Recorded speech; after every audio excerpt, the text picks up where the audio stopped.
To think that a game like this would win the poll over Sparking Zero of all games. Now that is crazy, but I can see why you all voted for this game. Kill la Kill IF is your typical arena fighting game. Now nothing's wrong with arena fighters, but in the anime space as of now, they've been treated as nothing but quick and easy cash grabs just to bank on either the anime's success or its nostalgia. And unfortunately, Kill la Kill falls in the latter category. The game has had mixed reviews with a 6.5 user score and a 68% Metacritic score. I'm not surprised that this game got mixed reviews to average reviews, but I am surprised that this game was being sold at $60 fucking dollars. 60 smackaroons for a bare bones arena fighter. I love Kill la Kill. I think it's a really great anime, but this game was not worth $60 at launch. Thank God the price was dropped to $20, but I got both the PS4 and Switch versions for less than $5. And when you have this game selling less than $2, you know damn well it did not sold well. But is the game any good, bad, or average? Let's find out. Gokugen yo everyone, Starter Protagonist is here, and this is my review of Kill la Kill the game, IF. On October 4th, 2013, Kill la Kill was both published and aired by Studio Trigger, the studio behind Gurren Lagann, Little Witch Academia, Space Patrol Luluco, Darling in the France, as well as Panty and Stocking. Side note, the second season of Panty and Stocking is currently airing, so give it a watch if you've already seen the first season. But if you haven't seen the first season, I would recommend you check it out before getting to the second season. Kill la Kill follows 17-year-old Ryuko Matoi, who wields one half of a scissor blade and is hell-bent on finding the second half that'll lead to her father's killer. She would end up becoming friends with allies with Mako Mankansho, a second year in Hanoji Academy, and Senketsu, a living sailor uniform that's also a kamui. Clothes that can transform and give the wearer godlike powers in exchange for their blood. And when Ryuko transforms while wearing Senketsu, let's just say the form he gives her is pretty skimpy. Seriously, there's a good amount of underboob action, and most of her ass is showing in the anime. But she's not the only one with that kind of power. Before getting to the truth of her father, she would have to go through 18-year-old Satsuki Kiryu, the student council president of Hanoji Academy, along with her subordinates, the Elite Four, Iragamagori, Uzu Sanagiyama, Hoka Inumuta, and the Nonjakuzure. The anime and manga became successful in Japan and the US and would garner a fan base, but it would take them nearly 6 years to finally have a video game. On July 25th of 2019, Kill la Kill the game IF was released. It was published by Studio Trigger and developed by Arc System Works, the ones behind the Guilty Gear series and Dragon Ball FighterZ. And you're probably wondering why it took 6 years for this game to come to life.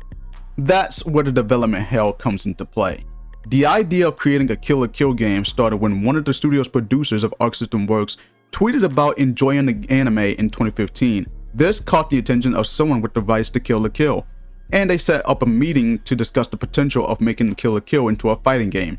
However, they couldn't get to doing that because they had other projects in the pipeline. At the time at Arc System Works, we had all of our fighting game development pipelines just fully occupied, Yamanaka said. It was very hard to take on another line to produce a fighting game, so we unfortunately passed. It wasn't until a year later where conversations about the game sprung up again. And this time their affiliated studio, A+ Games, would get involved. A+ Games developed the game Little Witch Academia Chamber of Time, bringing Trigger's animated art style into video game form. So the Guilty Gear team of Arc System Works drafted a pipeline for development, with A+ Games taking the project from there. However, issues would pop up during the development of the game. So actually, I am technically the second generation director and Yamanaka's second generation producer of this particular project, Mizoda said. It was a journey to get where we are right now, and there was one point where we showed different iterations in how we wanted to package the game, and Trigger wasn't super into it. So at one point, they were like, well, maybe we should shelve the game idea for a while. So apparently Trigger was very strict on the project, to the point where they turned down the iterations A+ Games presented to them. In fact, when they showed off the first iteration, Trigger responded by saying, "What is this?" and then refused to let them in the studio. Just what the hell? So Arc System Works shifted the lead roles to Hideki Mizoda and Takashi Yamanaka. Then the Guilty Gear team got on board to help provide development support, with Mizoda stating that the final iteration could have gone a different way. In fact, the team also considered making Kill la Kill a 2D fighting game, but they couldn't do so because it would risk going far beyond the development budget. I would say looking back, in terms of development and working with either team was about 100 times more difficult than Little Witch Academia on 2 different levels. First, Bandai Namco versus Arc System Works is 100-fold, and then the Kill la Kill team versus Little Witch Academia team, there's another 100-fold. So you multiply, it's about 10,000 times harder to develop this game than Little Witch Academia, Ms. Oda said. I can't imagine just how hectic development IF was, hearing how demanding and strict Trigger was with the project. But after a few years of development, it all came together. Kill la Kill IF was announced on June 16th of 2018, with an announcement trailer following next month that year, and on July 26th of 2019, the game finally arrived. The story is somewhat different from the anime/manga. Instead of being the antagonist, this time Satsuki's the protagonist. The story is broken into 2 campaigns, which tells the same story, but through different perspectives. You start off with Satsuki's story, and then you'll be able to play Ryuko's story. And the reason I say the story is different is because the final boss is completely different from the anime, where both Ryuko and Satsuki fight against Ragi or Kiruin. No, this time you're fighting against a giant baby-like creature made out of life fibers. And both campaigns actually do a remarkable job tying the stories together, despite each of them lasting for 2 hours, which combined a total of 4 hours if you know what you're doing. So once you're done with the story, there's not much else that can keep you interested. That is, if you don't mind playing against the computers or a friend next to you. Which leads us into the gameplay. Kill la Kill may be your standard arena fighter, but it does try to be more unique than most of the other arena fighters. There are 3 ways of attacking. You have your close range attack, long range attack, and guard break. You press X to jump, and you press it twice to dash into your opponent, giving you the chance to attack in mid-air. You can also do a ground dash by pressing both R1 and X together, and you can also combine any of the 3 attacks together to perform combos. You can also perform a close range special by pressing L1 and square together, a long range special by pressing L1 and triangle together, or a special attack break by pressing L1 and circle together. However, if you press L1 and R1 together when close to your opponent, you'll activate Bloody Valor. It's a rock, paper, scissors type of game where if you press a button different from your opponent's, the Valor will continue and you have to do this 2 more times until it's maxed out. You can choose either to restore some of your health, increase your SP gauge, or do more damage. When your Valor level is maxed out, you'll have a chance to use a secret art fiber loss, where you'll strip your opponent of their clothing. Needless to say, I did not bother using this at all when playing against the computers. It completely breaks the pacing of fights, as well as is not being fun to use. It's one thing when using it against players local or online, but it is 100% RNG when fighting against computers. And it doesn't help that it's mandatory in Ryuko's final fight against Satsuki in her Junketsu Shinzu form. They could have implemented a different way for us to use our ultimate move. This is also a common complaint from players and Kill la Kill fans. However, despite the Bloody Valor being a pace breaker, Kill la Kill is still a pretty solid game in terms of combat and controls. I don't have to worry about pressing one button to do a simple combo, nor do I have to put in less effort to win a match. That's where the game shines in terms of gameplay. I wish I could say the same for the character roster, but this is also one of the reasons why the game failed. Kill la Kill IF started with only 8 characters. Later on, we would get 2 free DLC characters, that being Nudist Beach and Mako Mankensho, bumping the roster up to 10 characters. I understand that Kill la Kill doesn't have a lot of fighters in the anime, but they had enough to make this game into a 24 character roster. If they had to put Nudist Beach in the game, why not have Sumugu and Aikuro as separate characters? And there are other characters that could have been added had Trigger give them more time to develop the game and a bigger budget. Characters like Takaharu, Omiko, Jack Naido, Aizenbo, Takarada. Hell, they could have made Rei and Shiro playable characters. And you're telling me that Satsuki's Junketsu Shinju form and Ryuko Senketsu's Kizaragi form is playable in the stories, but not in versus and online? What the actual fuck? I get that each character has to have their VA, and I understand that most of the characters aren't in the game story, and I also understand that this game had a very low budget. But again, this game should have had a bigger budget to have at least up to 20 characters at launch and voiced. However, while the number of characters are severely lacking, at least some of them are pretty fun to play, at least in my opinion. I actually enjoy playing as Ryuko and Satsuki, and Mako is also a solid character to play as.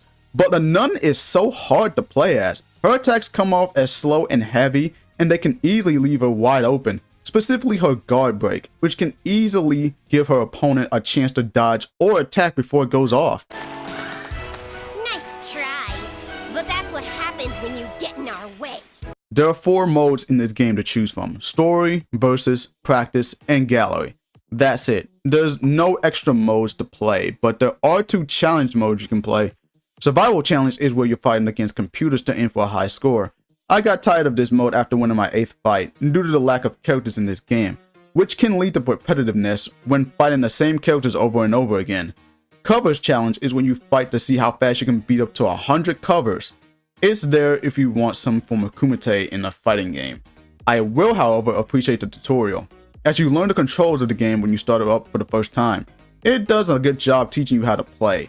But when you're not kicking ass out there, you can go to the digital figure to view and admire the character models. But in order to view the characters, you have to play as them once in Versus. You can choose the characters along with the pose and expressions, but you'll also need to buy the characters' poses and expressions by using GP, which you can easily earn by simply playing the game. You can even move and turn them, as well as using the camera mode, something that Guilty Gear Strive had, but was censored just to appeal to the global audience, which was bullshit. And yet Kill la Kill is left intact, despite the game showing way more skin, which I'm glad it does. Believe it or not, nudity is pretty much part of the anime and manga's plot. In fact, if I were to talk about the graphics of this game, I can easily say that this game looks pretty good, bringing Trigger's art style of Kill la Kill into video game form. The animations are up to snuff, character designs stay true to the source material, and the fan service is top notch, adding some slight jiggle physics to Ryuko and Satsuki, since these 2 are the only characters with boobs. I know it doesn't sound much, but this game is rated M for mature for a very, very obvious reason. The presentation in this game is fine, the lip syncing is decent, and the voice acting is on point. However, sometimes the subtitles doesn't match the actual lines for certain characters. You look like a perv with your ball gag and your whippy thingies. It's not appropriate for school or for the disciplinary committee. The soundtrack isn't winning any awards, but it's pretty decent to listen to. Of course, there's also the opening theme, Sirius by Air Aoi, a classic theme song for an anime that came out over a decade ago. Kill la Kill had the potential to become a complex arena fighter that can stand out from the other arena fighters. It's unfortunate to see this game not reach its full potential. The development hell and the lack of promotion played major roles in this outcome. If Trigger had actually trusted the developers with the game and gave them more time to flesh it out by adding more polish and content to the game, Kill la Kill would have done a lot better. But as it is, it's just another generic arena fighter. From the lack of content to the lack of updates and the abysmal marketing, Kill la Kill IF was unfortunately set to fail, having only a peak of less than 200 players on Steam with mixed reviews. Despite all of that, I find Kill la Kill IF to be a pretty decent game. The combat is fluid, the visuals look nice, and while the character roster is lacking severely, at least they play and feel unique from one another. Kill la Kill IF, for me, gets a 7 out of 10. I can only recommend this game to Kill la Kill fans, because I'm sure they'll get some enjoyment out of this. And if you're thinking of picking up the game yourself, wait for the game to be on sale. Hopefully Trigger, Arc System Works, and A+ Games can build upon what worked in this game to create an even better Kill la Kill fighting game. Or maybe they could bring some of the other IPs into the gaming world, like maybe Panty and Stocking, or Gurren Lagann, or even Space Patrol Luluco. But we'll have to see. Thank you all for watching, I really appreciate it. My next review would be another fighting game. This game that I'll be reviewing was really close to beating Neko Power in one of my recent polls. So stay tuned for next month because I'll finally be reviewing The King of Fighters 14. Until then, this is Star the Protagonist signing out. As always, Goki Genyo, and have a Startastic day, everyone.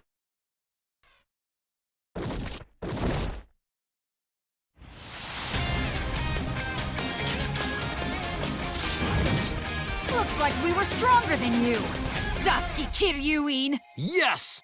We won! If you enjoyed today's video, then be sure to like, comment, subscribe, and turn those notifications on to join the Star Nation. Also, be sure to follow my Twitter, and while you're at it, check out my previous video. Now.